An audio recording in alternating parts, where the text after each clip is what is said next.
Hi అండి. Welcome to unlimited by Krupajyothi Madasani. ఈరోజు నేను మీకు కమ్మని దొండకాయ పచ్చడి రుచి చూపించబోతున్నానండి. చాలా కమ్మగా ఉంటుంది. ప్రాసెస్లోకి వెళ్దాము. పొయ్యి మీద ప్యాన్ పెట్టి 2 టేబుల్ స్పూన్స్ ఆయిల్ వేసుకుందామండి. ఆయిల్ వేడయ్యాక ఒక 1/2 కేజీ దొండకాయ ముక్కలు కడిగి ముక్కలు కోసుకొని వేసుకుందాము. కడిగి పెట్టుకున్న 50 గ్రాముల పచ్చిమిర్చి, మీడియం సైజ్ ఒక టమాటా ముక్కని వేసుకొని ఇలా అన్నీ వేసి ఆయిల్ ముక్కలన్నిటికీ పట్టే విధంగా చక్కగా కలుపుకొని మూత పెట్టుకుందాము. 10 మినిట్స్ ఆయిల్లో వాటిని మగ్గబెడదామండి.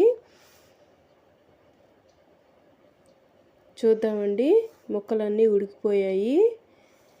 పూర్తిగా ఉడకక్కర్లేదండి, కచ్చా పచ్చాగా ఉడికితే చాలు. అప్పుడే చట్నీ టేస్టీగా ఉంటుంది. చిన్న రిక్వెస్ట్ అండి, నా ఛానల్ని ఇంకా ఎవరైనా సబ్స్క్రైబ్ చేసుకొని వాళ్ళు ఉంటే దయచేసి సబ్స్క్రైబ్ చేసుకోండి. బెల్ ఐకాన్ క్లిక్ చేస్తే నా లేటెస్ట్ వీడియోస్ అన్నీ మీకు వస్తాయి. చల్లారబెట్టుకున్నాక ఈ ముక్కలను మిక్సీలో వేసుకుందామండి.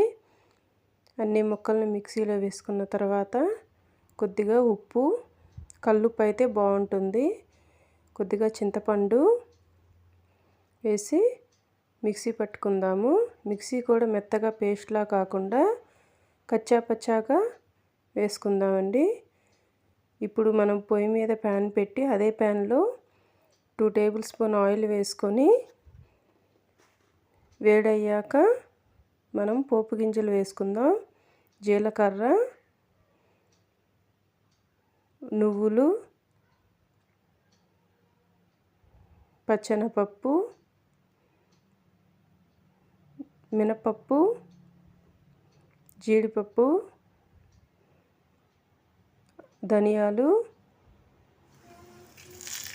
కరివేపాకు, ఎండుమిర్చి తుంచి వేసుకుందామండి. ఇలా అన్నీ చక్కగా వేగాక మనము మిక్సీ వేసి పట్టుకున్న దొండకాయ పచ్చడిని వేసుకుందాము. ఇలా కలుపుకొని ఉప్పు చూసుకోండి, ఆఖరిలో ఉప్పు అడ్జస్ట్ చేసుకోండి. నాకైతే సరిపోయిందండి. ఇలా కమ్మని పచ్చడి మీరు కూడా చేసుకుని టేస్ట్ చేసి నా కామెంట్ రూపంలో చెప్పండి. Thank you for watching.